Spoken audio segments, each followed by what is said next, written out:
Okay, hello, welcome. Welcome, everyone. Welcome to the recognition ceremony for the minor in compassionate care in medicine.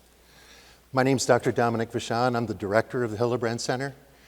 This is our 15th year, and we've only had the minor for the 7th year. And 7 years ago when we began, we had 3 graduates. We met at the Morris Inn, and that was our recognition ceremony. The next year, 16 or 17 graduates. The next year, 36. The next year, 34. The next year, 71. Last year, 80. This year, 101. 101.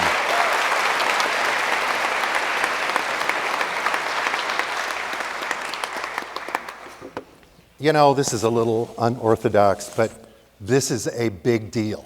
This is a celebration here. If you don't mind, could I take a picture of you? Just hold on, because I got so much sweat that my phone is not recognizing me.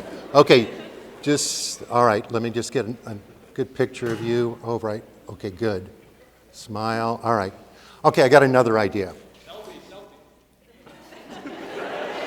Now, all right, how about this? Since this is such a big deal, how about you guys stay in your place, but the rest of us, when I give you the cue, let's just go wild, all right? Stand up, just be as impolite at a graduation ceremony as possible, and I will get all of you in a little video in that. Your job is to let your vagus nerve soak it in. Just soak in through the vagus nerve. They know about the vagus nerve. You probably do too. All right. So let me give you a heads up here. Hold on just a second.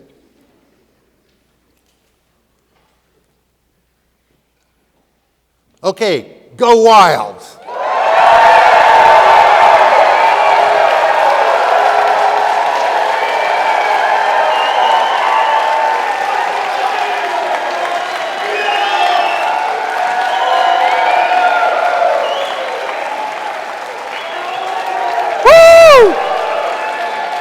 All right. Oh, wow. All right. Okay, we're done. That was great. No, this is a big deal. 101 of you, a long road, and your commitment to doing this is inspiring. So I know you have worked very hard to have this compassion be a major part of your life. But for us who get to witness you, this is a big deal. This is 101 of you. Now, when 3 people were doing it, we felt hopeful and wonderful. But when 101 people all together devote 4 years of study to this, that's a big deal. This is a big story. And this story is where all of our lives have intersected. For at least these 4 years, we've intersected here. And these are all, when I think about Notre Dame and you all, I think these are all stories of compassion. I mean, when we think about Notre Dame is a story of compassion.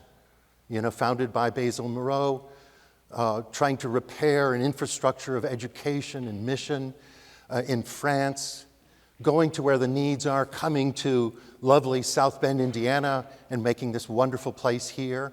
The Holy Cross priests, the sisters and the brothers, that wonderful story. And the story of this place, which is a story of training the heart and the mind to make the world a better place. And this is what we're about here. This is what we get to do. And there are a lot of other stories here that predate, well, not exactly predate, well, maybe in generations they do.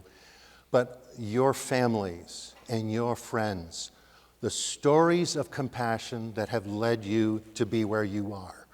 As these students can tell you, it's all about where you came from and who raised you, because we're built for compassion.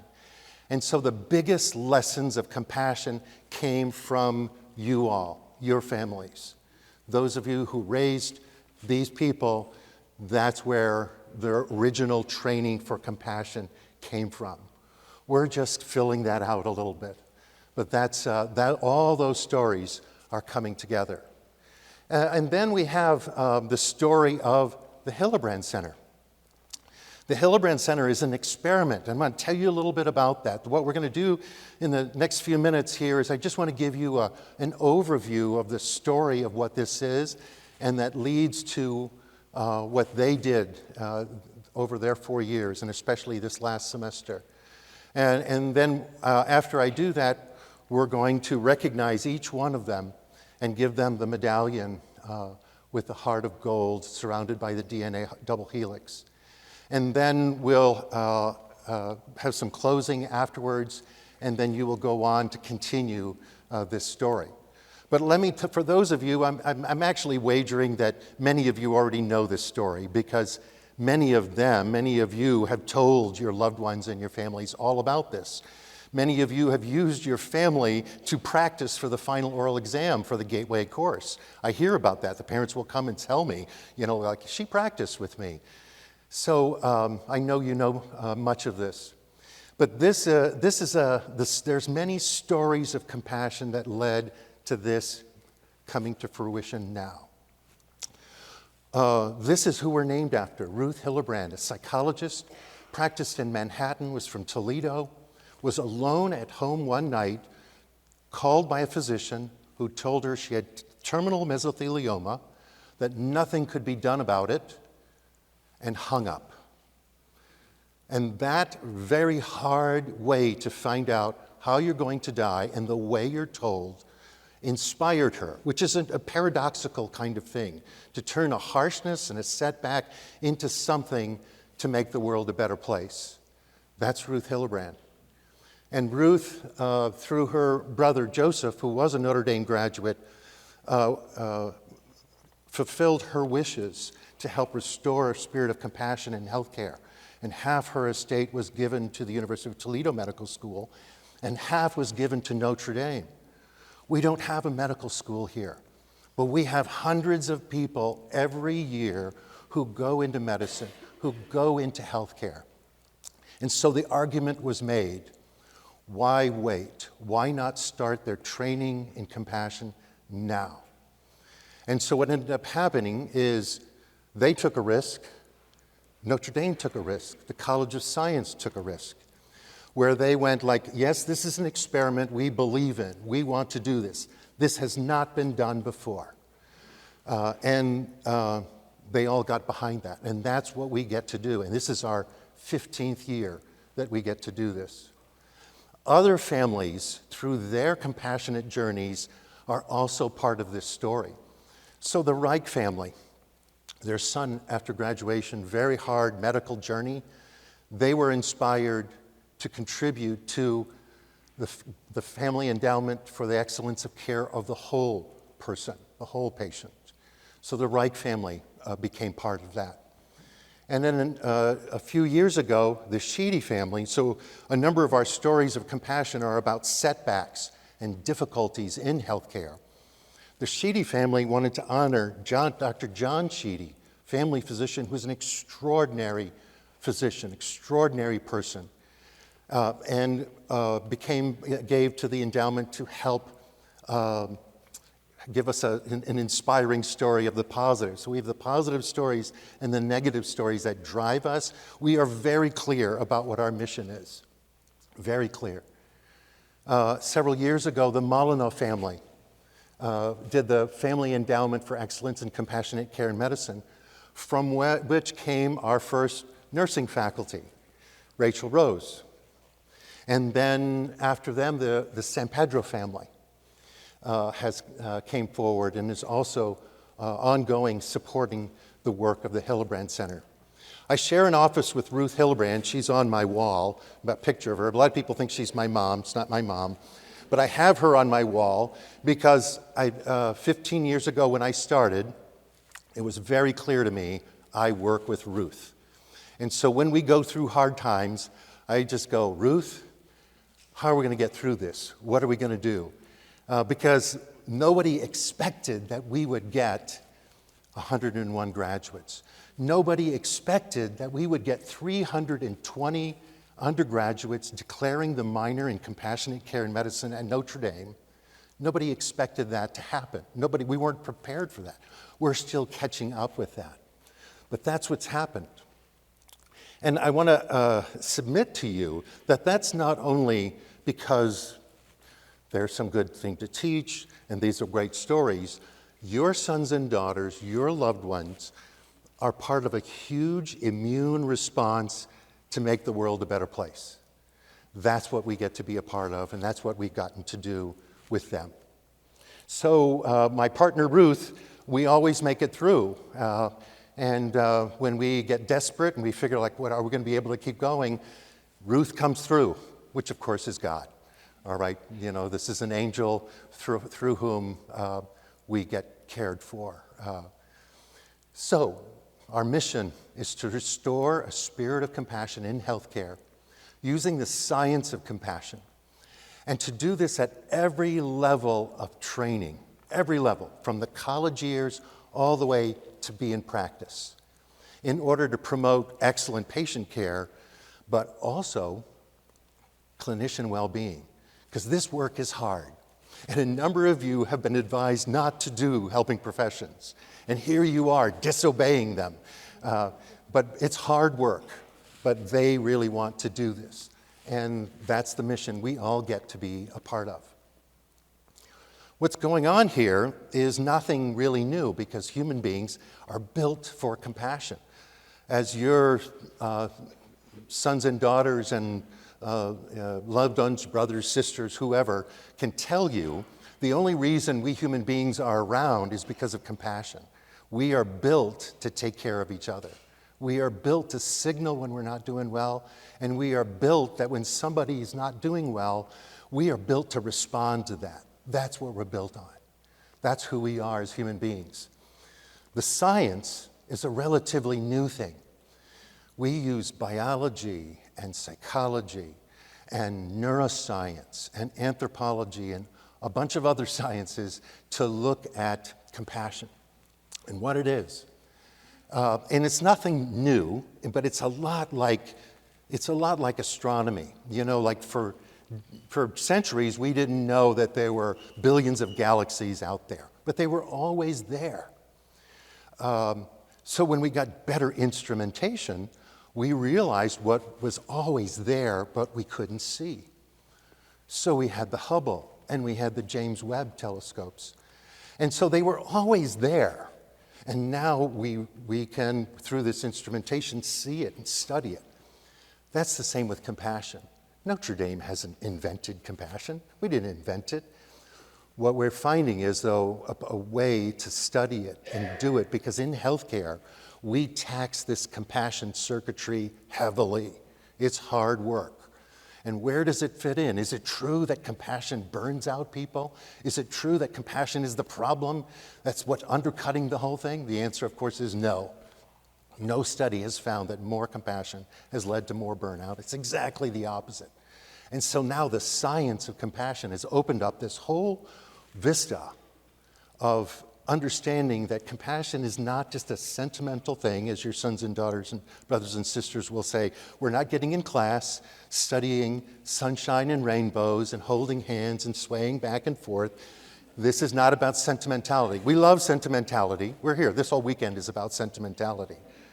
But what this is about is science. It's about the fact that compassion is not considered an add-on in clinical practice. It is considered the foundation of everything that we do. What we have here is a new periodic table for the helping professions. This science is like this periodic table. You could study nitrogen over here and hydrogen over there, and you go like, okay, those are two elements, and how are they connected? How do they hold together? Where are the gaps? And that's what this science is giving us. It's very exciting. We're at the beginning of it. 2012 is when it really came forward. But we are built for compassion, and we are happier when we are compassionate. And in medicine, this is what we live through. What we found, just to give you a quick overview, don't worry guys, I'm not going to go deep up into the wild beyonder because they know I'm quite capable of that. But when we desire and intend to be in a compassionate place, it organizes our whole brain. Our whole brain gets on board with that. And empathy, with being with other people when they suffer, gets funneled through this process of noticing suffering and being moved by it, but not losing your emotional equilibrium, wanting to do something, and then actually doing something for someone else. And so we as human beings, this is what's going on in our brains over and over again. The red and the blue areas are empathy. The green areas are compassion networks. And what we learn about is how to keep being in this place, and when we fall out of it, how do we notice it? How do we get back in there? And the research is, for those of you who don't know this, the research is rather overwhelming. That research shows how compassion leads to better patient satisfaction, better medical outcomes, better organizational performance. When organizations want to fail, get rid of compassion, it's guaranteed to fail. When they want to succeed, if they put this at the core, they succeed. The other thing is, clinicians do better when they protect and hold and cultivate this compassionate core, no matter what kinds of crazy systemic things threaten that. The experiment we've been living is that we're looking at your training as beginning here, not a prelude to it, but a beginning, that it begins here. And what they have been doing for 4 years is working on training what's going on the inside so that that shows to people on the outside. This, of course, is the only cartoon you need to succeed in this program. The loved one is in the waiting room. The surgeon comes out of the OR and says to the loved one, the nurses and technicians did all they could, but I just wasn't into it. That's our theme song, being into it. Are you into the person that you're taking care of in front of you? Are you willing to give them your competence, your ability, your time, and your care? Are you willing to give it to the person? Are you into it? So with that, we began in 2011. There was no minor at all these courses, but about 8 years ago, students started complaining. And they're like going, I took all the courses, we'd really like a minor for this. And I actually said this. I'm so sorry, I don't know if I've ever shared this with you, but I actually said, what do you want a minor in compassion for?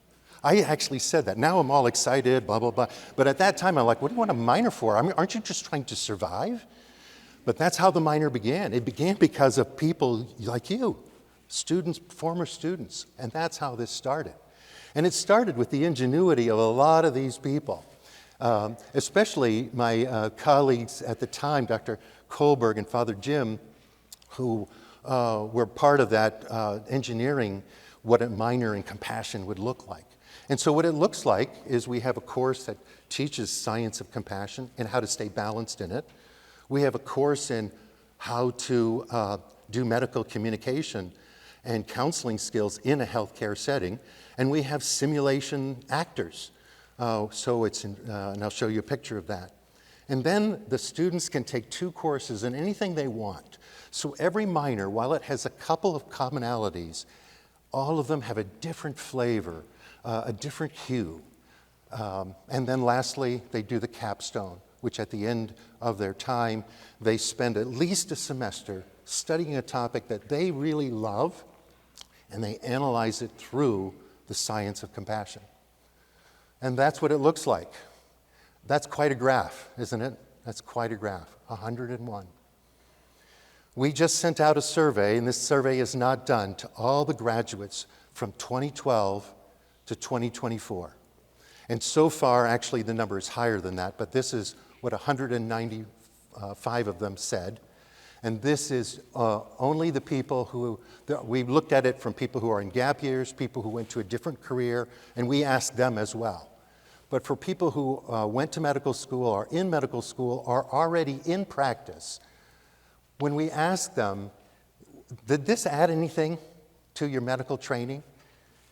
11% said, yeah, it was duplicated, but it was still useful. Nobody said, that it was duplicated and it didn't add value. But 88% said that it added significant value. So we've stumbled on something here that people will say, oh, whatever you do in the college years, oh, that's just a prelude. What our alumni are telling us is that something is happening in them that's helping them stay the course in a very hard time. These are hard times in healthcare. And what they're telling us is this core that we all got to do together in this experiment, somehow it's helping them keep going. And we have people outside in other hospitals, healthcare organizations, even schools that are interested in having this be part of their training.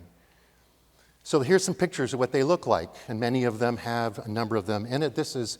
We got the cool privilege of being on the 7th floor of the stadium, Corbett family, and we didn't have to have a lot of money to get on that party floor, and so this was awesome. A whole semester up there on this gorgeous floor, just on the other side of those screens is the field. And we got to spend many of us got to spend, there's one semester that didn't get to do that. We were in a very long, uncomfortable room, and I'm sorry about that. I had no control about that. It was a hard year. Yeah, a number of you are like, going, why, I didn't get this. It got better after me. And we team teach. Our secret sauce is that everybody who teaches knows what it's like to work with a patient. They know what it's like to help people. That's our secret sauce. Kind of unusual in an academic world. This is Dr. Mark Sandock. He always teaches in the fall. This is my favorite class of the whole class in that course, where we do belay training. And for those of you who are not familiar with this is our climbing wall. And so people will climb up, but everybody takes turn being a belayer. And you are down and you are letting the rope out through this belay device. And if they fall, you catch them. So you can't be looking at your phone while it's happening because they fall. But that is our image of being a compassionate clinician. That you know how to use the equipment, and your attention and your knowledge and your care is focused on getting ready to catch your patient. So I think all we need is the cartoon, being into it, and belay training, and we could just call it a day, right? So here we have a couple of other pictures, and that's somebody being a belayer. That's the belay device that we all learn how to use. And that belay device is our humanity, our brains, our minds. And by the way, you all aren't exempt because you do this all the time. You're caring for people all the time. You're doing this too. And that belay device is you. It's who you are. And you use yourself to care for other people. This is a picture of medical counseling skills, where that's Dr. Damitz in the background there. She looks like kind of a heavenly angel right there. But she was the teacher for that day. And so they go in and they role play Breaking Bad News, health behavior change, many other kinds of scenarios that are very common. There's Caroline, there's Professor Lax Walker, Dr. Courtney, doing a very new role play on OB and the fear that people have of wait, certain races aren't taken care of very well in OB. And this is one of our role plays now in that class. We have an introduction to hospice and palliative care, which is thrown open. You don't have to be a minor to do any of these. This is the introduction to personalism in medicine course. Thursday night, 8 physicians mostly share their hearts about what's hard and great about being in medicine. And we're co-led by myself and Marcus Engel. Marcus Engel, when he was a freshman in college, was hit by a drunk driver and lost his sight and had to have 350 hours of reconstructive surgery. Who better to teach us what a patient goes through? And we're lucky to have Marcus Engel. Medical counseling skills. Some of you are in there. And that's what we get to do. And so our symbol, which we're going to be giving them in a few minutes, is the heart of gold surrounded by the DNA double helix, that we are built for compassion. So I want to take you through and introduce you to some of the faculty who's here. You know me, I'm here. That's what I used to look like. Not much difference, right? The hair's just a little different. This is Father Jim. Father Jim Foster. All of you know, I think, Father Jim. Father Jim is Associate Dean for Undergraduate Studies. He's the Director for the Center for Health Sciences Advising. He teaches a course in clinical ethics, which many people in this group have taken. He's my boss. He's the person who has supported this work when and even though we didn't know we were going to get a survey result like that. We didn't know. We were acting on trust that was going to be the case. And I think I attribute a lot of that to the fact that who Jim Foster is, and he's a Holy Cross priest, and he's an infectious disease physician. So he gets it. Dr. Kolber, who many of you know as well, Associate Dean, that's wrong, Associate Dean of Undergraduate Studies and the Center for Health Science Advising. She teaches the Psychology and Medicine course. I have great colleagues. When I get a problem, I talk to Ruth, of course, and then I walk down the hall and I go in their office and I say, what do you think we should do? How should we go through this? And they have been instrumental from day one when they recruited me to be here. Here are some people who help us do this. This is Dr. Abby Batches. She's a family physician, a wonderful physician. She started teaching with me actually when she was a resident, and now she co-teaches medical counseling skills. This is Dr. Callahan, who many of you have had. Dr. Callahan is a family physician. She actually was in the Pathos Project. Should I even say the year? It wasn't that long ago. But she was actually in the Pathos Project, and she went to residency here in South Bend. And she was a phenomenal student, and I actually went to her office and I laid out the syllabi and I said, what would you like to teach? Because Kate Callahan is an amazing human being and a great physician. She is on the faculty of the Family Medicine Residency Program here at Memorial Beacon. And she teaches spiritualities of caring in the helping professions and also compassionate care in medicine. This is Lindsay Connolly. Lindsay Connolly took medical counseling skills in 2012. There was no minor, and now she's an OB physician here in town. And she teaches one of the sections of medical counseling skills. And it's pretty powerful when you have a person who said, yeah, I took this course, and this course wasn't duplicated in my medical school or residency. And that's bad and good news, right? But she now helps us teach this. This is Dr. Courtney. Dr. Courtney's a psychologist. She has a long history of teaching in residency programs, and now we get her. She has a background as a nurse also. She helps teach medical counseling skills, and she is in practice here in South Bend. This is Dr. Lynn Damitz. Dr. Lynn Damitz is a surgeon. She's the chief of plastic and reconstructive surgery at University of North Carolina. She does not need this, but she's got plenty to do. But she walked into Father Jim and my offices and said, I'd like to help. And we went, what's wrong with her?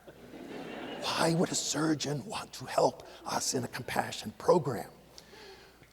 And so I was very slow about this. I'm thinking, something's wrong here, something wrong. And finally, there was a kind of a come to Jesus moment, I guess you would call it. I don't know what you call it, like an assessment of the relationship. What's the slang for that? Somebody told me, and I keep forgetting it. Well, anyway, so she said, you know, what's going on here? I want to help out. And I said, Lynn, I didn't call her Lynn. I said, Dr. Damitz, I just need to, you're a surgeon. You used to directness, so I'm just going to be direct with you. If you don't think that compassion is the absolute foundation for everything we do, I don't want you with us. And she goes, I absolutely believe that. We have the shortest amount of time with patients, and we need to be the best at it. Done. And she's been with us now for years. Dr. Dietrichak, an ICU physician, across the border in Niles, Michigan. He now teaches in the medical school, and he does work with people who are underserved here. But years as an ICU physician. He is a scholar physician, and he is part of the capstones. He's one of the capstone advisors. This is Marcos Engel, whom I've told you about. He lives in Orlando. He comes up here periodically, or through Zoom, he joins us in the teaching. This is Gary Fromm, right here. Gary Fromm precedes this program by years because he created a course, a very innovative course called Film and the Physician. He's an ICU physician, a leader in this community, highly esteemed, and he comes here every year and he teaches that wonderful course. I'm thrilled that you're doing this. And of course, we've melded all these together, and I'm so glad that we're together. This is Professor Christy Lax-Walker. Christy Lax-Walker has been helping us in medical counseling skills now for 3 or 4 semesters, and helped develop role plays that would help with becoming more sensitive to racial and cultural issues, developed a really hard and good role play, and now she is doing a new course on cultural humility, which is now part of the minor, and also available to any student. This is Dr. Macariola Code. He's an emergency room physician. He's in Elgin, Illinois. Besides being an emergency room physician, he ended up becoming the vice president and chief medical officer for Advocate Sherman in Elgin. He is now one of the faculty this year to help us with the capstones. This is Rachel Rose. Rachel Rose, many people here had Rachel Rose for Compassionate Care in Medicine. Rachel Rose is a nurse, another nurse, scholar, teacher, and she is director of perinatal outreach at St. Joseph Health System, an OB nurse, and really what a blessing to have you, Rachel, all these years. Also helps teach the Introduction to Hospice and Palliative Care course. This is Dr. Salud. He's another ICU physician. He's in Milwaukee. He helps with the Pathos Project. Dr. Sandock, internal medicine. Years, became an administrator at 2 different hospitals. He retired, and then I heard he was going to help the medical school, and I got upset. I'm like, I thought you were retiring. You know, you lied to me. I didn't say that. But I said, if you want to do something, we need help. And he's been with us for years now, helping us teach, especially compassionate care in medicine. This is Cindy Searfoss. Cindy Searfoss is Director of Education and Marketing at the Center for Hospice. We have this wonderful relationship with a huge hospice here in northern Indiana. And we collaborate, and they are the faculty for this huge course over 5 Friday afternoons in the spring. And Cindy now oversees that. This is Dr. Treziak, Chief Medical Officer at Cooper Health in New Jersey. Notre Dame grad, wrote the book called Compassionomics, reviewing all the research on compassion. He's an ICU resuscitation researcher, and he changed his research focus when he saw how powerful compassion was scientifically. This is Professor Henry Vu, right here, who's our new colleague in the Center for Healthcare Advising. But he is already behind this program, and he's already building bridges with. We already had a medical school introduce themselves to us because of Henry. And Henry, I'm so glad that you're part of all of this now. This is Dr. Zabukovic, family physician, who helps teach medical counseling skills as well as a couple of other courses. When students shadow him, they go, he really does use those skills that we teach. And this is Rose Carroll. Rose Carroll, 8 years now, Rose? 8 years? 7.5. You see the tremendous growth that happened. And, you know, with 1 full-time person and a lot of adjuncts, Rose is, as many call her, the glue to help us keep straight. You know, when a physician has an emergency, Rose is figuring that out. So Rose, I'm so thankful, and I will have a special thank you for you a little later on. So you're not off the hook yet. Okay, so with that, we're going to move to the most important part of the program, which is to recognize each person here. And what we're going to do, did I forget anything? Am I covered? Okay. So what we're going to do is we're going to have each one of them come up, and they're going you're going to see a slide with their face, their beautiful face, and the project that they did. And they're going to come up around here, and they're going to shake hands with everyone, and they're going to go around. But here's what I want to invite you to do. First of all, applaud, yell, go for it. You know, it's a compassion ceremony. It's got to be full of life. All right, so do that. But the other thing I want to ask you to do, if you wouldn't mind, is use this as a kind of a meditation on, wow, look what they dedicated themselves to. And let yourself drink in the hope that they represent. Too much? They have vagus nerves too. Then let the vagus nerve drink that in. So with that, would all of you move up forward here? And they know exactly they're going to go around and around, all the way around. And Dr. Callahan is going to read the names. Did you want to say anything? No. Okay. All right. All right, so I can, am I doing this anymore? No. Or, yeah, I'll put it right here. He's handing these out. I am, yeah. This is going to click Right. on its own. I don't need to click. Why don't you click? Okay. That's a great idea. Okay. All right. Oh my goodness, okay. All right. Jamil Mohammed Allen, Compassion Under Siege, Healthcare in Gaza's War Zones. Let's give him a round of applause.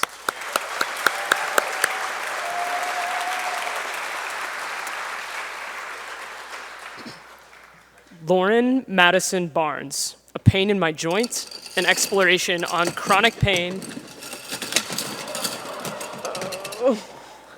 All will be well.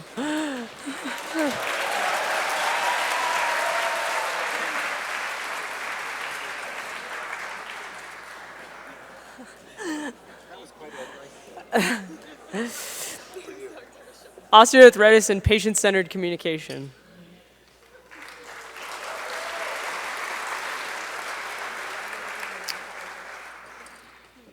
Grace Addison Billhartz. Yep. Grace Addison Billhartz. The impact of compassionate caring for low-income populations.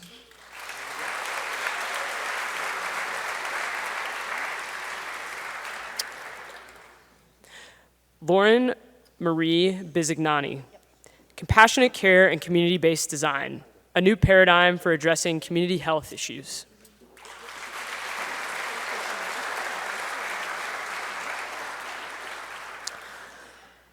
Morgan Taylor Blakey, Maternal Mortality and Racial Disparities, the role of compassionate care in addressing Black women's health outcomes.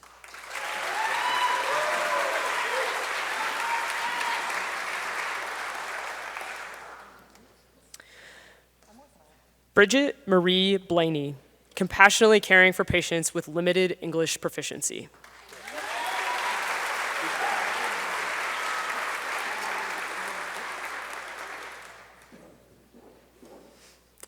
Lily Catherine Bodner, Navigating Gender Dynamics in Healthcare, Enhancing Patient Experience and Physician Practice Through Compassionate Care.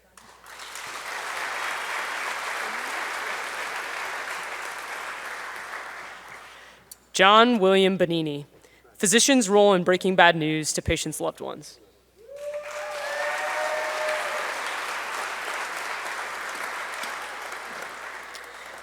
Nicole Renee Braun, A Systems Approach to Patient Experience, Core Elements for Sustainable Change.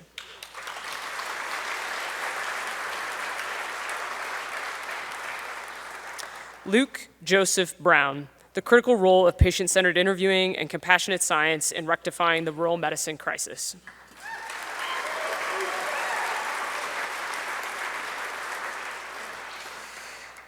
Leah Isabel Brucal, Seeing Clearly, a discussion on clinical practice of compassion science and accompaniment in medicine.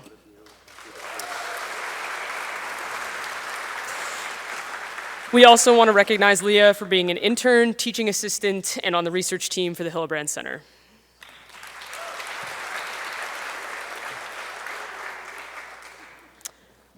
Margaret Buck, enhancing compassionate care for conversations about alcohol addiction, recognition, recovery, and relapse.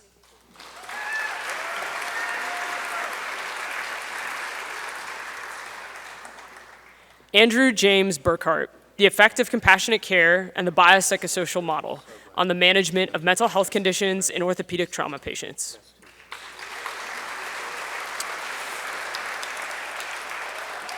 We also want to recognize Andrew for being a teaching assistant for the Hillebrand Center. Diana Rebecca Kandescu, Neurology and Spiritual Care, a Holistic Vision.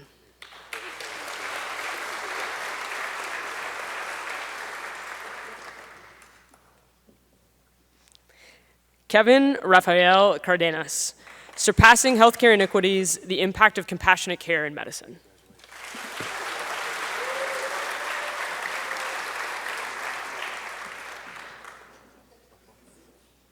Pablo Rafael Casanova Pou, Why Puerto Rico's Healthcare System Isn't Fit for Balanced Compassionate Caring.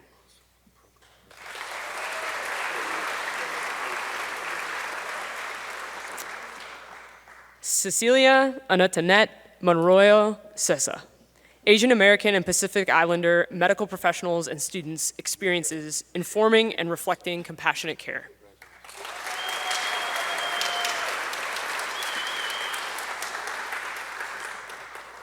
Mark Cesar Shahoud, The Role of Compassion in Sports Injury Rehabilitation.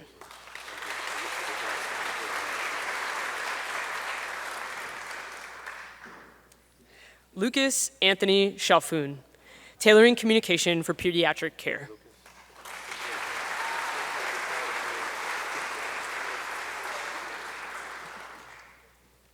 Anastasia Sofia Chibukos, Lessons from Ancient Greek Philosophy and its Relevance to Physician Practice, The Power of Accompaniment.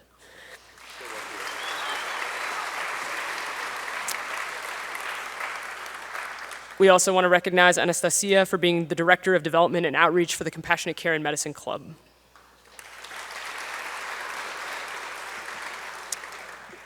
Catherine Chung, Combating Cancer with Compassionate Care, Palliative Care and Oncology.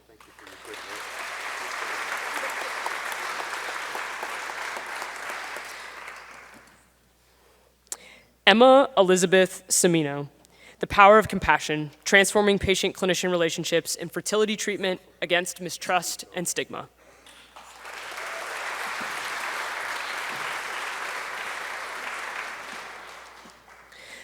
Brennan Mackenzie Clare, Providing Care Rooted in Compassion-Based Science to Women Fighting Breast Cancer.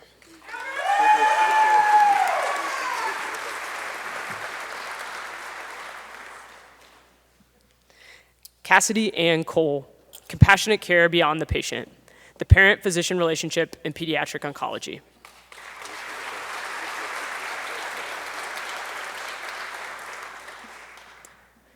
Ellen Burns Costello, Pediatric Patient and Caregiver Health Literacy in America.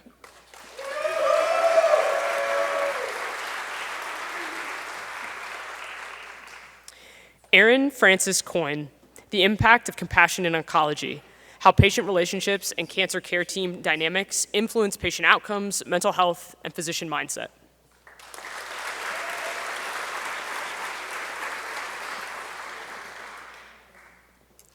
Mara Nasser Mater Dokmak, Guided Hearts, Exploring the Islamic Integration in Medicine.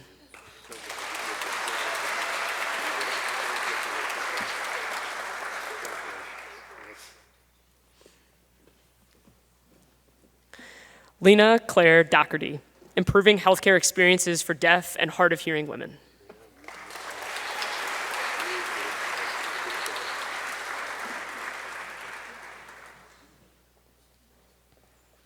Brendan Richard Dwyer, Compassionate Care and Communication for Children with Autism Spectrum Disorders and their Families.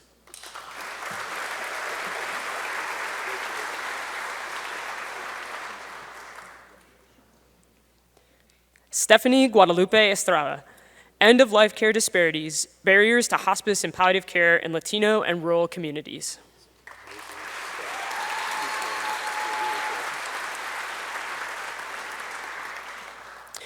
Thomas Lawrence Eckhart, Compassionate Care in the Optimization of Surgical Patient Education.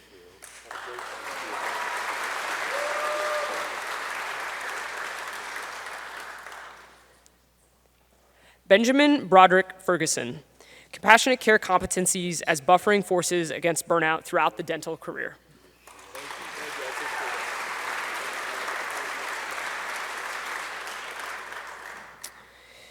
Eric Joaquin Finch Soto, Compassion and the Growing Rural Health Disparity.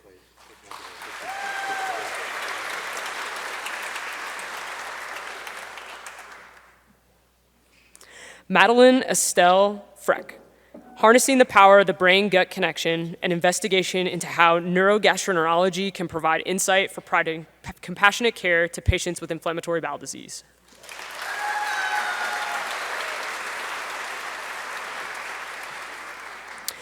Lily Victoria Freda, Living Beyond the Diagnosis, a compassionate care toolkit for children with neuromuscular disorders and their families.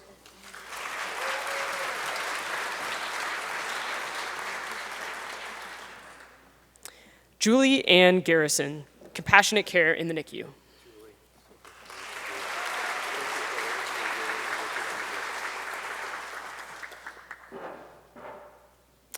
Olivia Grace Gautier, Overcoming Barriers to Effective and Compassionate Communication in the Dental Visit.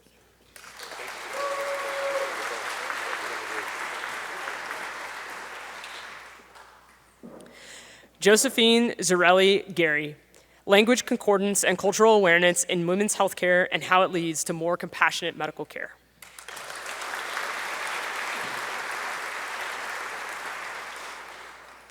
Luke Thomas Getson, Compassion Across the Spectrum, Understanding Needs from Diagnosis to Adulthood.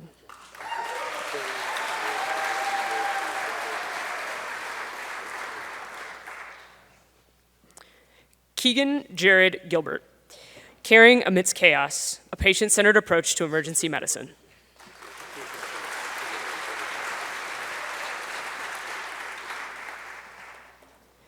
McGuire Kate Goodrich, Compassion in Pediatric Endocrinology, Promoting Independence and Lifelong Health in Children and Adolescents with Type 1 Diabetes.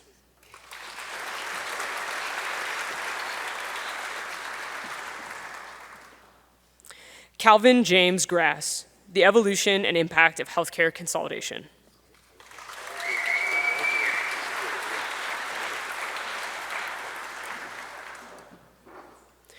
Mark Herbert Green, How Patient-Centered Care Can Improve Health Outcomes in Children with Type 1 Diabetes.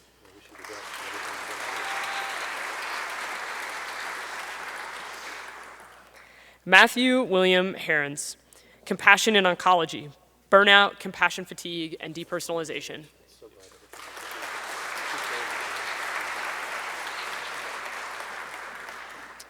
Ethan Thomas Harned, The Critical Role of Children's Palliative Care in Compassionate Public Health.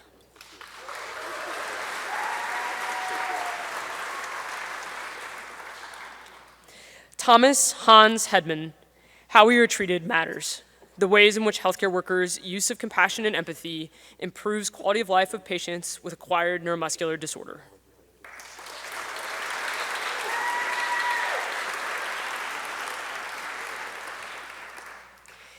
Haley Barbara Hinkle, Compassion in Pediatric End-of-Life Care, Supporting Families, Honoring Patients, and Sustaining Physicians.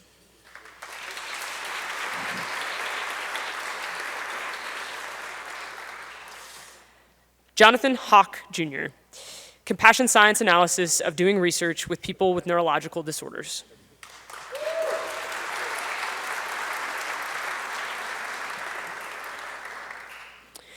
Ethan Joseph Horvath, Violence Exposures in Context, a longitudinal study of sectarian and non-sectarian violence exposures on physiological distress and security in the community amid sociopolitical violence.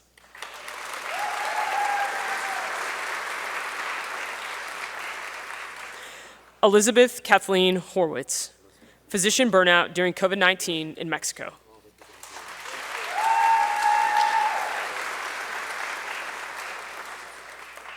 Samuel Joseph Kaiser, The Mechanisms of Building Positive Culture in Sports, how positive sports culture and former athlete physicians can improve clinical outcomes and patient relationships.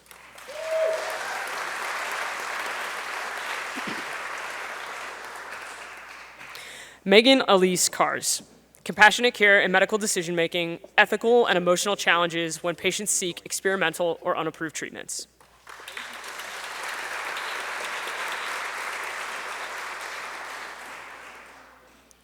Zuzana Anna Kawula, addressing gaps in maternal postpartum care, a compassionate science approach.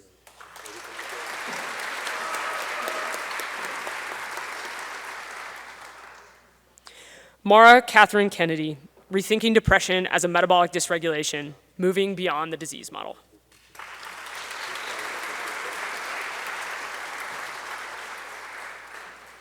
Jongwoo Kim, culturally competent care, overcoming barriers to compassionate medicine.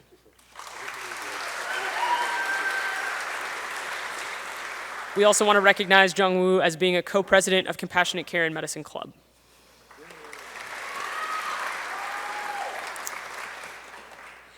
Catherine Rose Krause, weight bias and stigma in healthcare.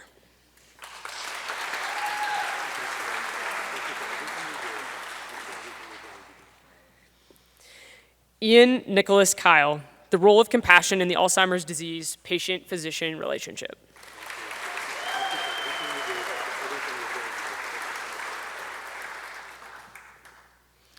Spencer Grace Leatherberry, the impact of compassionate mindset on health and longevity.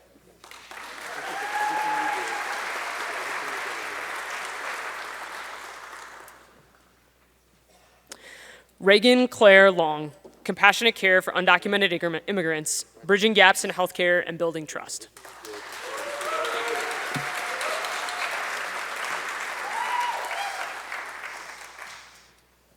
Hannah Liu, meeting the soul's needs, why spiritual care belongs in pediatric hospice.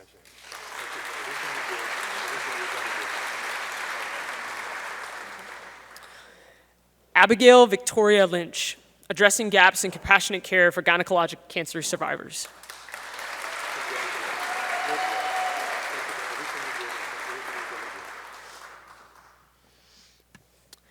Nelanie Lee Malakowski, understanding a patient that enters the silent world, caring for patients with dementia when verbal communication is lost, compassion is not.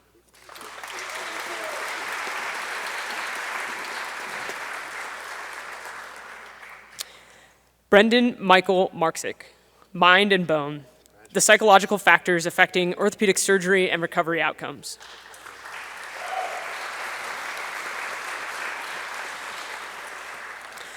Hannah Marie Matsumoto, a compassionate pediatrician's role in reconciling parent-patient differences.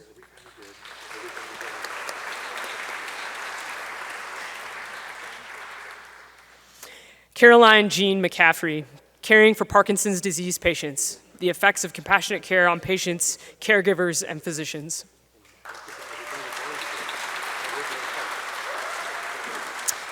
We'd also like to recognize Caroline for being a member of the Hillebrand Center research team.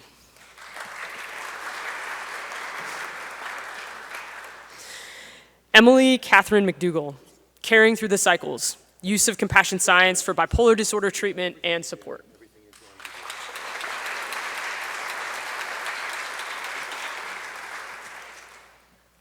Nicholas James Mira, compassionate care in global health and public policy.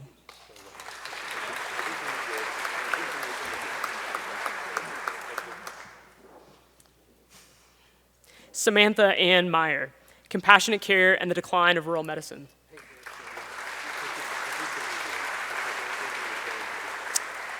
We'd also like to recognize Samantha for being a graphic artist for the Hillebrand Center.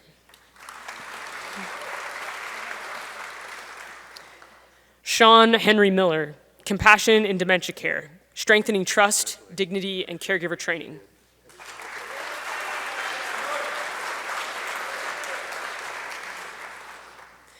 Demi Lauren Mills, compassionate care, enhancing the patient experience and outcomes in fertility care.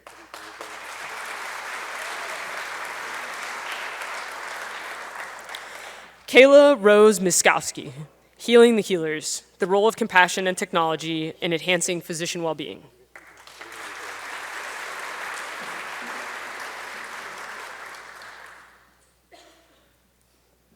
Victor Hyun Nam, the role of compassionate care in combating PTSD in healthcare workers.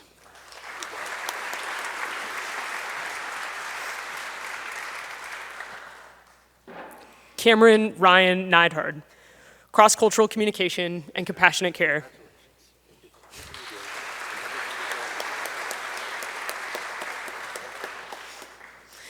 Peter Nguyen, self-compassion and medical training, application of compassion-focused therapy.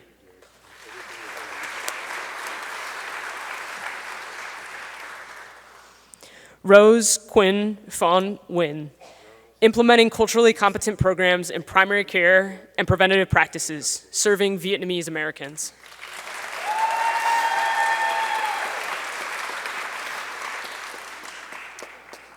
Megan Grace O'Keefe, addressing medical mistrust among women in marginalized communities.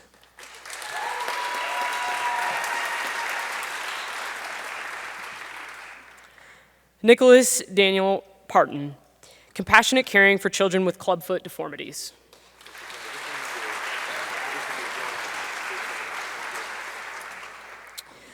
Valeria Paulette Perez Negron, the power of compassion, examining the role of compassionate care in cancer treatment adherence and patient outcomes.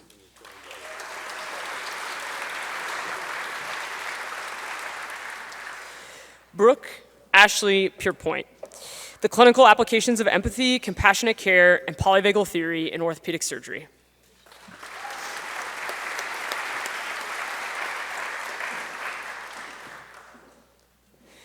Isabella Potenziani, motivational interviewing in maternal health, bridging compassionate care and patient-centered communication.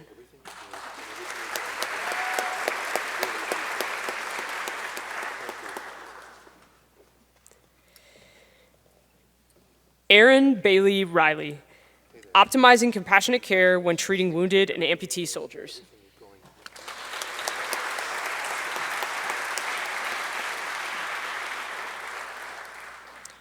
Aiden Christopher Resner, personhood maintenance, age, values, and aesthetics at the end of life.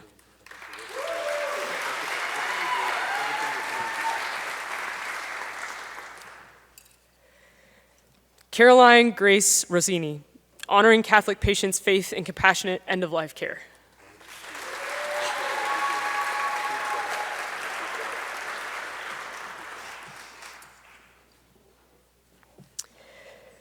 Jerome Christian Hernandez Santiago, integrating artificial intelligence into patient care, ethical challenges, and the preservation of compassion.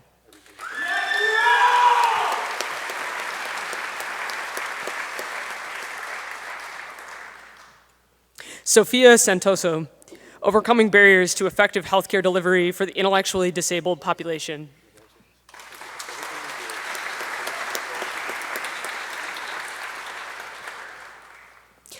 John Charles Scheller, the compassionate care of children with type 1 diabetes from diagnosis to daily life.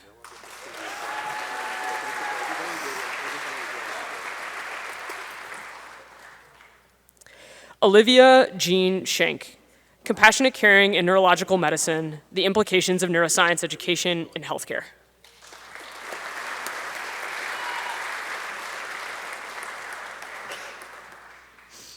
Catherine Lila Shapiro, optimizing the quality of life of Alzheimer's patients and their caregivers through compassionate care.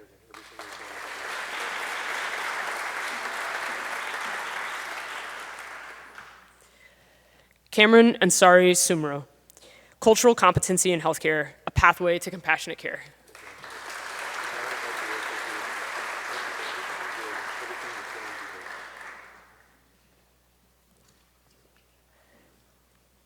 Henry Jonathan Steckman, mind over matter, an athlete's journey to recovery and its impact on performance.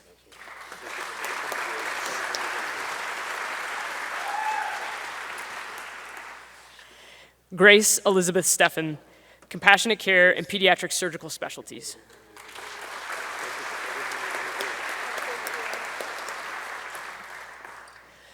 Luke Henry Strawn, angel at the bedside, the importance of compassionate care in anesthesia.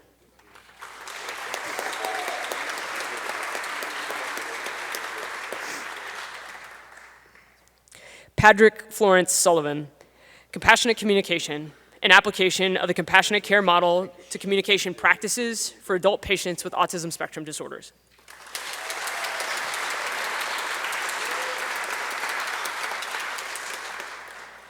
Kyle Reed Thompson, learning to mitigate the feelings of stress within the post-pandemic era of dentistry.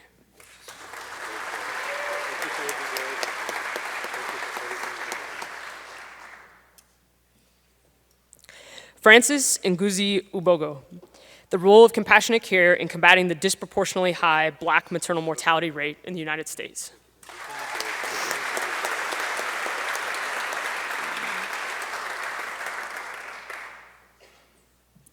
Caroline May Van Bell, masking our human connection, the impact of mask wearing on compassionate caring in medicine.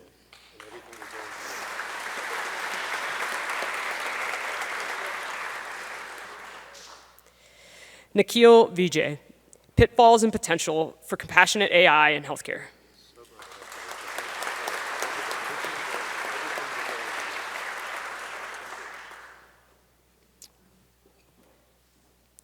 Catherine Jane Wilson, the gut microbiome and compassion, linking the mind and gut via the vagus nerve.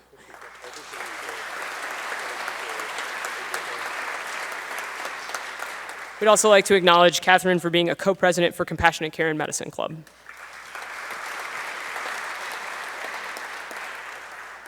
And last but certainly not least, Alexander Usman, the trauma triangle, addressing trauma in obstetric care and developing a solution through compassion science.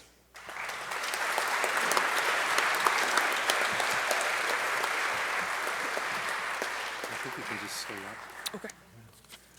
Let me find my... Oh, yeah. 10 seconds. Yep, hold on just a second. Let me get my... Where are my notes?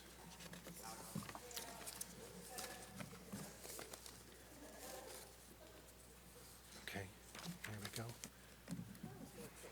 All right. Here, I'll set you up. You're great.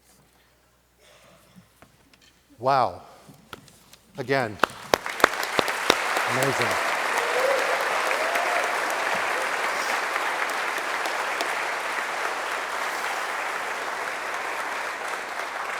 All the ways that people suffer, what they go through, they devoted themselves to that, and they're going to devote themselves to that.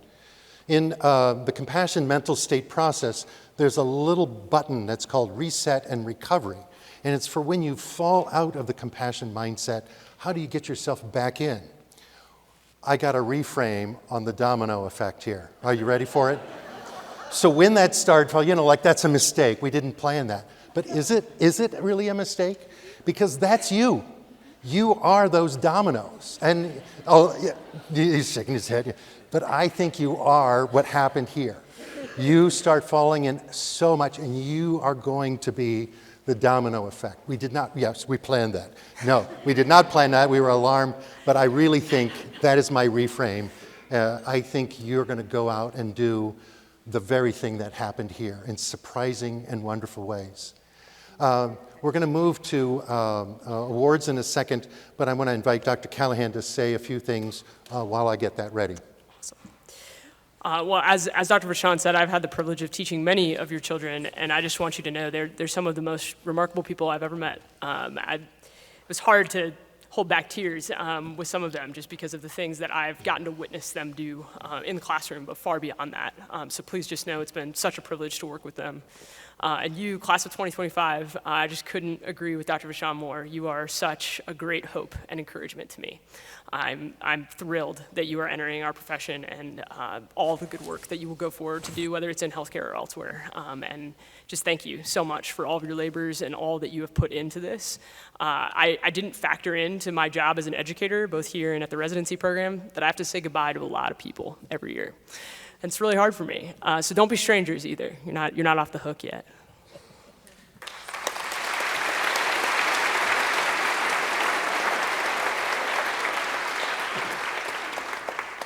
We'd like to take a couple of minutes to recognize a number of the capstone projects that epitomize, remember that each of them picked a topic that they wanted, and they analyzed it through the lens of the science of compassion. Dr. Makariola Coed and Dr. Dietrichak and myself wanted to recognize a number of projects that really, where these students applied the compassion science paradigm in an innovative way. This is very cutting edge material. It's only been explicitly there since 2012, and we're discovering all these possibilities. And we want to recognize a number of projects here where these students really did a very innovative move and with their topic. I'm going to ask Dr. Callahan to read the names and the title just so that we can move efficiently. And you can just come up here and I'll give you, this is an envelope that has a recognition that you have a special award for your capstone project. And also, there's a little bit of spending money in there that may help you buy one book, maybe. So An app, probably. well, if it's my book, it's really expensive. So it's like, yeah. Awesome. Well, we'll start with Leah Bruchal. Seeing Clearly, a discussion on clinical practices of compassion science and accompaniment in medicine. Please come forward for that.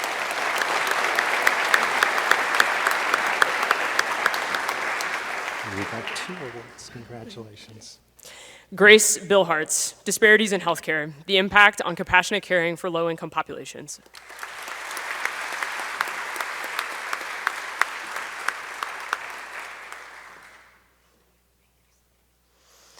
Brennan Clare, Providing Care Rooted in Compassion-Based Science to Women Fighting Breast Cancer.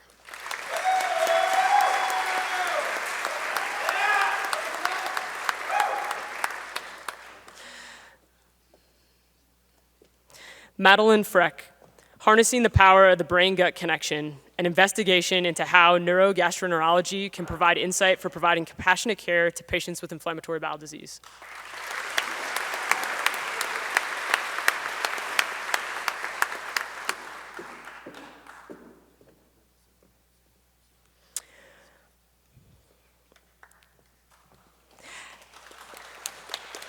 Elizabeth Horwitz, an analysis of the demographic and occupational factors on physician burnout during the COVID-19 pandemic in Mexico.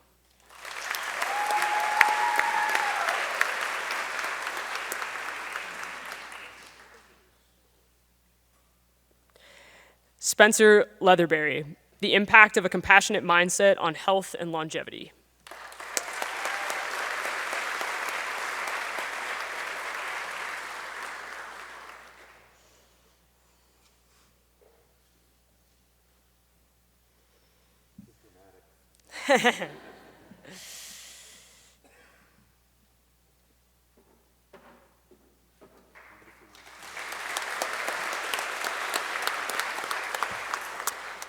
Abigail Lynch, addressing gaps in care for gynecological cancer survivors, the need for compassionate care among medical providers.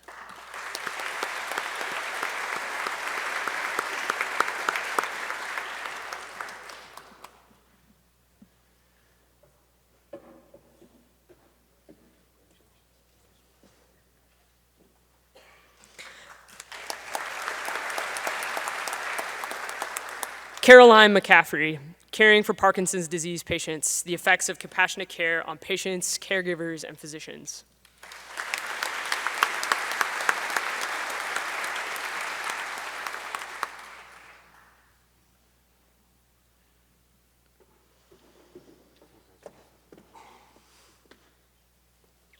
Peter Wynn, Compassion-Focused Therapy, Developing Self-Compassion Against Self-Criticism, Shame, and Maladaptive Coping in Medical Students, Medical Residents, and Physicians.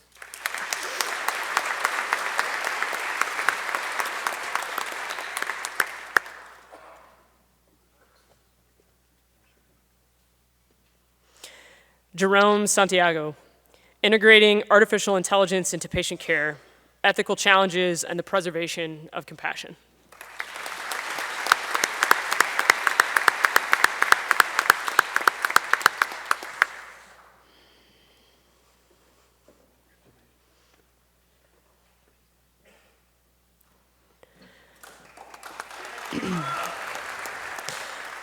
Francis Ubogu, the role of compassionate care in combating the disproportionately high Black maternal mortality rate in the United States.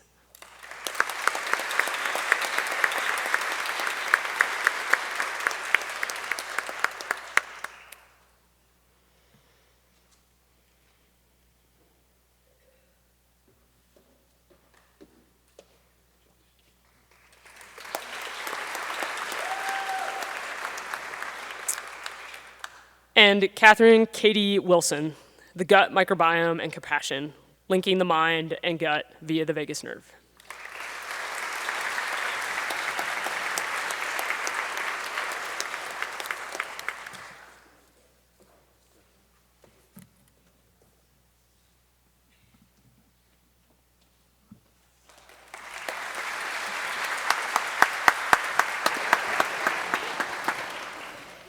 Okay, that was wonderful. So I'd like to ask Father Jim Foster to say a few words and lead us in or give us a sending prayer, and then I'll say a couple of thank yous afterwards. But I want to begin by saying thank you, boss, because this is all new, what we're doing here. There's been nothing like it, and we are stumbling along. Actually, it's not stumbling, it's actually going, it's not stumbling, it's going very well. And I'm very thankful for his support and his intuition, his guidance. And so I always thank him like this and introduce him as my boss, but I feel very fortunate that Father Jim Foster is my boss. So I thank you, Jim.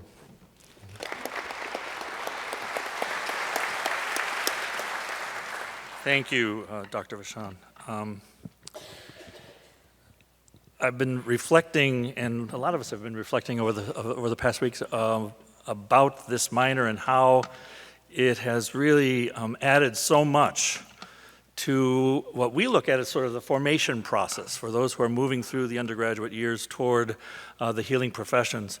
When I was kind of coming out of Notre Dame and moving into medical school at the University of Illinois and then residency at Loyola, some of our colleagues would kind of look back at our time at Notre Dame and kind of ask ourselves, couldn't Notre Dame have helped us a little bit more in the transition from the undergraduate into the graduate programs? What more could have been done to prepare us for that transition? And so we came away with that kind of sense of, could we have done more? What else could have been offered? And I think that's what we have been addressing over the past number of years, to try and provide a foundation upon which you will then build your futures.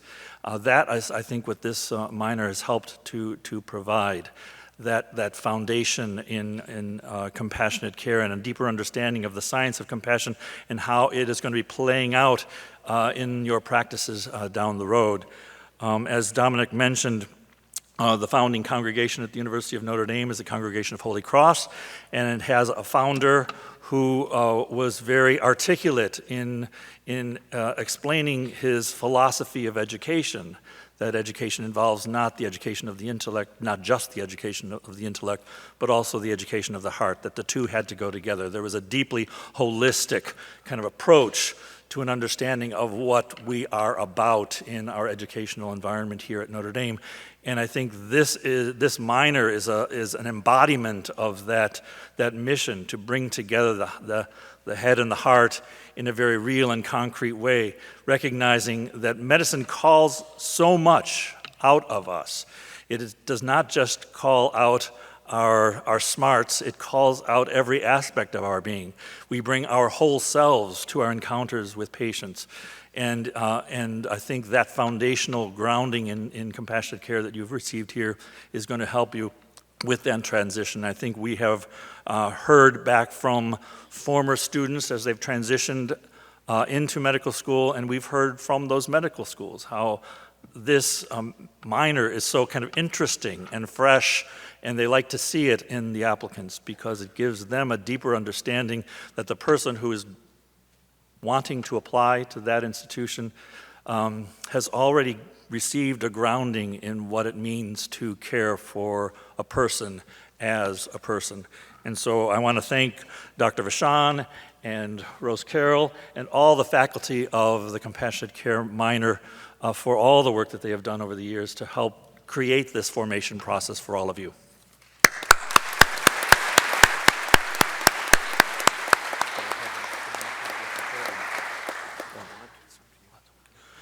Let us bow our heads and pray for God's blessing on all of us. Good and gracious God, our hearts are grateful, thankful for the blessings of the past 4 years, for the opportunities you have given us as students and faculty and administrators to work together in the search for deeper knowledge of you and understanding of your call to be instruments of your compassionate love. We thank you for the gift of friendship, for the gift of one another, and for calling us to this place, walking together at Notre Dame. Today, in a special way, we give you thanks for the gift of our graduating seniors and their families. Bless them and watch over them as they journey forth from Notre Dame. In the coming years, as they pursue a deeper understanding of how you are leading them forward on this journey of compassionate love, keep them true to this calling so that through their future endeavors, they may serve humanity as they come to know you and love you more deeply. As you have called us to nurture the virtues of wisdom, zeal for service, and compassionate care of those you placed on our path, we pray that you continue to inspire us to be bold, to be passionate, and magnanimous in sharing them wherever we go. As you have journeyed with us during these years, we pray that you continue to guide our footsteps in the years ahead. Give us the strength to work to continue to build your kingdom of peace and justice until that day when we are all gathered together in your loving embrace. May the good work that you have begun in us at Notre Dame be brought to completion. We ask this through Christ our Lord. Amen.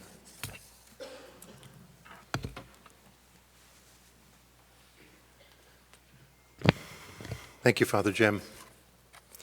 I just want to thank a few people and say a few things to close our celebration of 101 people. Will this ever happen again? It's amazing. It's just beautiful. So in terms of thank yous, I've already thanked Father Jim and my colleagues. I'm so fortunate to have wonderful colleagues. And I'm thankful to you because the work has grown and you've added a special touch that nobody else could do. And so I thank you for that. And other people I want to thank are the Washington Hall people. This place has been, we are among the first groups in this totally remodeled and beautiful place. So what a privilege to be here.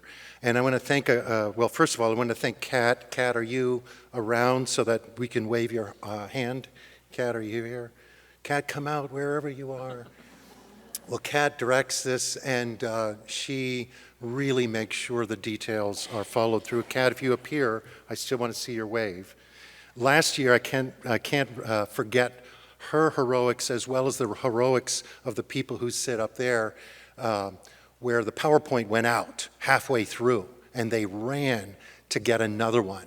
And that was our domino effect last year. I couldn't reframe that one though. But anyway, so Kat and Sean, Malky and John and the undergrad team who take care of us here, would you raise your hand so that we can see you, and thank you.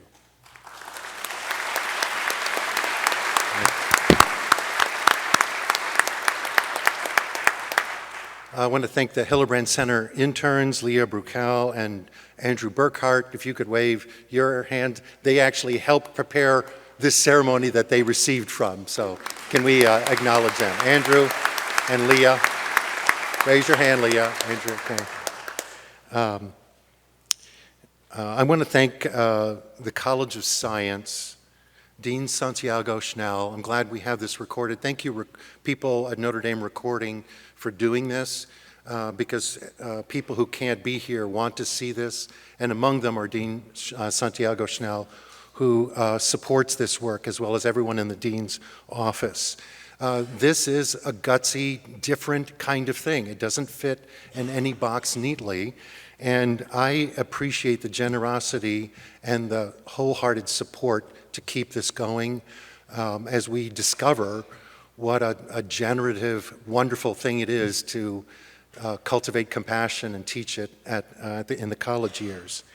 And for Notre Dame, that we get to be at this place that believes in making the world a better place.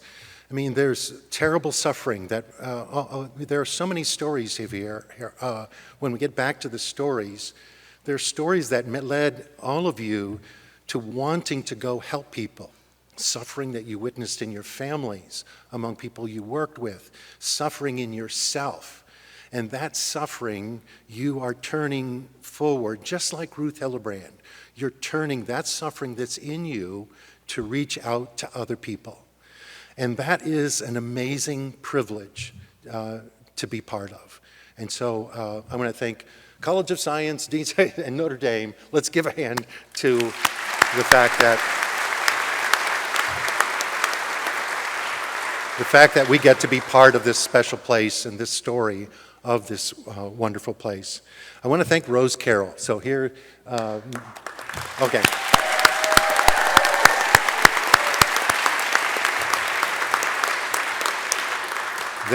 She is the Program and Operations Coordinator, which means she's doing everything from the details to the big picture. And for example, a thing like this had all of those elements. But she has been extremely important in the success of this. And I really want to especially recognize you, Rose. Can we give you another hand?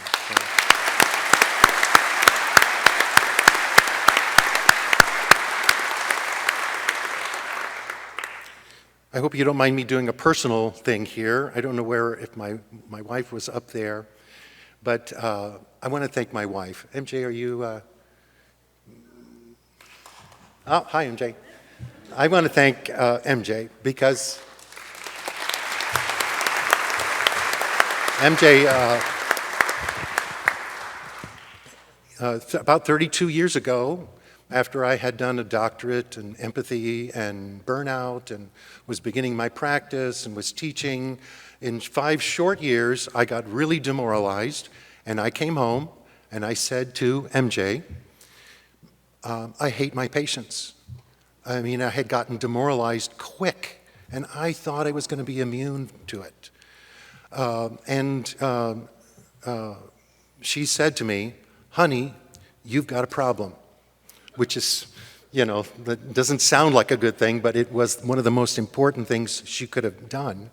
Of course, I have an in-house licensed clinical social worker, so that's a good thing, right? But MJ's deep love and support was really important to me because what she said was, honey, you've got a problem. Because the people who come to see you need you to love them. And if you don't love them, they're not going to get better. And that foreshadows everything that we're doing here, where compassion is good for the people we care for, but we have to be compassionate to ourselves to keep going. And thanks to MJ, I really started doing a better job of being in touch with this core of compassion and all that's needed to take care of that. And I want to thank you, MJ, for helping this to happen from the bottom of my heart. So.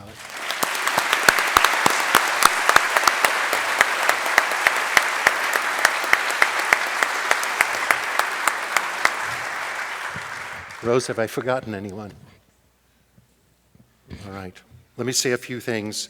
I don't think anything's going to beat the domino effect. I think the domino effect is our message here. You are the energy that's going to multiply, and actually it's happened already. We have people coming back. We have people doing this work in other places. We get to be a part of this. This is something that we've joined together. My mentor, Jean Watson, years ago when I was starting to translate the work that she was doing with nurses, and I was doing it before Science of Compassion, and I was doing it with physicians, I was kind of sheepish about it because I was adjusting it, and she welcomed me into working with her, And she said, you know, whenever we meet anybody doing anything that has to do with compassion, they are our kin. They are our brothers and sisters. And we're part of a huge immune response throughout the world to respond to the suffering that's in the world. And there's a lot of suffering in the world.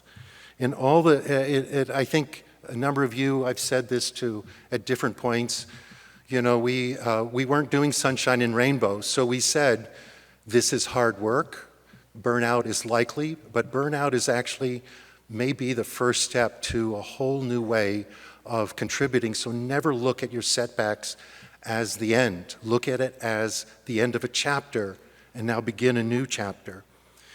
And what we've learned all together, and what's refreshed for me over and over again, is that the practice of compassion is not only good for our patients, for our loved ones, for people we don't know, it's also what sustains us. Compassion is the foundation. It's the non-negotiable. When we have difficulties, it is not because of our compassion. It is because the weight of the system and all the difficulties going on is huge. And that's where we need each other. But compassion is what keeps us going. So let us never compromise that. We now have the science. We all had a sense of that before. But now the science jumps on and says, absolutely, this is the foundation. This is the core. By the way, the students have a question in their final exam often. Would you rather have a caring doctor or a smart doctor? And of course, that's a trick question. If you pick either one, you flunk.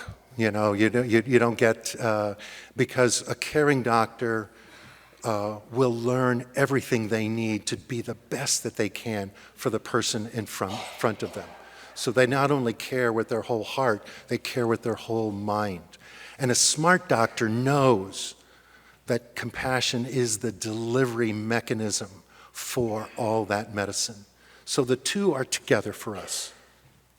I'm reminded of the fact that in dark times, while it can be difficult to find our way, a single small light makes a huge difference. And so when you get to those times that where there is no light, be that light.